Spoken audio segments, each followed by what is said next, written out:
आज हम आपको एक ऐसे स्टैच्यू के बारे में बताने वाले हैं जो 182 मीटर लंबा है। सिर्फ इतना ही नहीं, बल्कि इसे 7 किलोमीटर की दूरी से भी देखा जा सकता है। ये स्टैच्यू अमेरिका के स्टैच्यू ऑफ लिबर्टी से भी 2 गुना ज्यादा बड़ा है। इसे बनाने में लगभग 3,000 करोड़ रुपए का खर्चा आया। इसे बनाने का मकसद था टूरिज्म को बढ़ावा देना। साथ ही ये भी कहा गया कि इससे बेरोजगार लोगों को रोजगार मिलेगा। लेकिन क्या सच में ये स्टैच्यू अपने मकसद में कामयाब हो पाया है? क्या इस स्टैच्यू के ऊपर लगे 3,000 करोड़ रुपए की भरपाई कभी हो पाएगी? अभी तक तो आप हमारी बातों से ये समझ ही गए होंगे कि हम किसकी बात कर रहे हैं। जी हाँ, हम बात कर रहे हैं स्टैच्यू ऑफ यूनिटी की। आज हम आपको अपनी इस वीडियो में बताएंगे कि आखिर क्यों इतनी बेशुमार दौलत खर्च करने के बाद भी ये प्रोजेक्ट फेल हो गया। तो चलिए और देर ना करते हुए वीडियो को स्टार्ट करते हैं और जानते हैं कि आखिर क्यों फेल हुआ स्टैच्यू ऑफ यूनिटी। दोस्तों, दुनिया की यह सबसे बड़ी मूर्ति गुजरात की नर्मदा नदी पर सरदार सरोवर बांध से 3.5 किलोमीटर की दूरी पर बनाई गई है। ये मूर्ति भारत के लौह पुरुष कहे जाने वाले सरदार वल्लभ भाई पटेल की है। इस मूर्ति के निचले भाग में एक बिल्डिंग बनी है जिसमें एलिवेटर्स और म्यूजियम बनाया गया है। इसके साथ ही इस मूर्ति के अंदर लगभग 135 मीटर की ऊंचाई पर, या ये कहें कि सरदार पटेल की छाती तक आने के बाद आपको एक गैलरी बनी हुई दिखाई देगी, जहां से बाहर देखने पर आपको सरदार सरोवर बांध और वहां के आसपास की पहाड़ियों का अच्छा सा नजारा देखने को मिलेगा। इस पूरे स्टैच्यू को बनाने में लगभग 3,000 करोड़ रुपए का इस्तेमाल किया गया था। इसके साथ ही सरदार पटेल की इस मूर्ति को बनाने में ही सिर्फ 1,350 करोड़ रुपए का खर्च किया गया था। दुनिया की सबसे ऊंची मूर्ति बनाने वाली कंपनी के मुताबिक इस मूर्ति को बनाने में स्टील फ्रेमिंग, सीमेंट, कंक्रीट और तांबे का इस्तेमाल किया गया है। यह स्टैच्यू 180 किलोमीटर प्रति घंटे की रफ्तार से चलने वाली हवा में भी स्थिर खड़ा रह सकता है।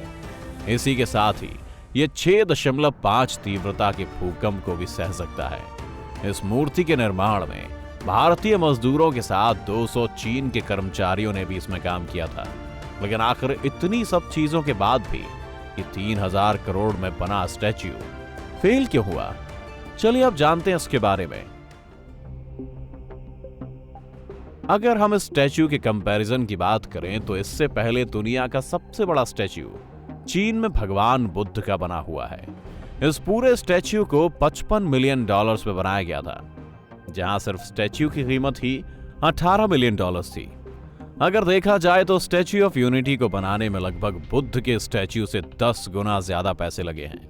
अब कुछ लोग ये कहेंगे कि तो क्या हुआ, स्टैच्यू ऑफ यूनिटी इतने सारे पैसे कुछ ही साल में रिकवर कर लेगा जब लोग यहाँ टूरिस्ट के तौर पर घूमने आएंगे।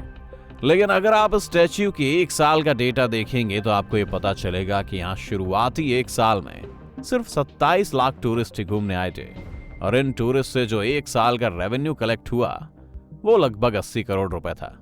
दोस्तों, अगर सरकार 3,000 करोड़ रुपए को सेविंग के तौर पर बैंक में रख देती तो शायद वो रुपए इससे भी ज्यादा का रेवेन्यू जनरेट कर लेते। अगर हम साफ साफ तौर पर कहें तो इस स्टैच्यू पर लगे 3,000 करोड़ रुपए शायद ही कभी रिकवर हो पाए। 1 साल में जहां इसने 80 करोड़ रुपए का रेवेन्यू इकट्ठा किया था, वहीं हो सकता है कि आने वाले सालों में शायद रेवेन्यू इससे भी कम हो जाए, क्योंकि शुरुआती 1 साल में ज्यादातर लोगों ने इसे देख लिया होगा, क्योंकि उस समय यह काफी चर्चा में भी रहा। इसके साथ ही इसके एडवर्टीजमेंट पर भी करोड़ों रुपए खर्च करके इसे दिल्ली मेट्रो से लेकर चेन्नई तक दिखाया गया। वहीं हर साल इसकी रिपेयरिंग, मेंटेनेंस और एम्प्लॉय सैलरी पर भी खर्च किया जाएगा। अब जहां हम इसके मेंटेनेंस की बात कर रहे हैं तो आपको ये बता दें कि स्टैच्यू के बनने के बाद जब यहाँ बारिश हुई तो स्टैच्यू ऑफ यूनिटी का व्यूइंग एरिया के अंदर पानी भर गया था। जब इसके बारे में पूछा गया तो कंपनी का कहना यह था कि ये कोई कमी नहीं है, बल्कि इसे डिजाइन ही इस तरीके से किया गया है। सिर्फ इतना ही नहीं, यहाँ 2 करोड़ रुपए और खर्च किए गए, जो किसी और चीज में नहीं बल्कि एक डायनासोर के स्टैच्यू को बनाने में किए गए, और वो स्टैच्यू लगभग 1 से 2 हफ्तों में गिर भी गया। अब आप ये सोच ही सकते हैं कि आखिर ये कितने पैसों की बर्बादी है। लेकिन सरकार कभी भी इस बात को नहीं कबूलेगी। यहाँ तक कि सरकार का मानना तो ये था कि स्टैच्यू हर साल 1 लाख करोड़ रुपए जनरेट करेगा।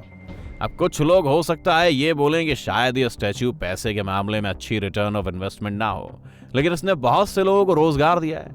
तो हम आपको बता दें कि अगर असल मुद्दा रोजगार देना ही था तो उसके लिए और भी बहुत सारे ऑप्शन थे।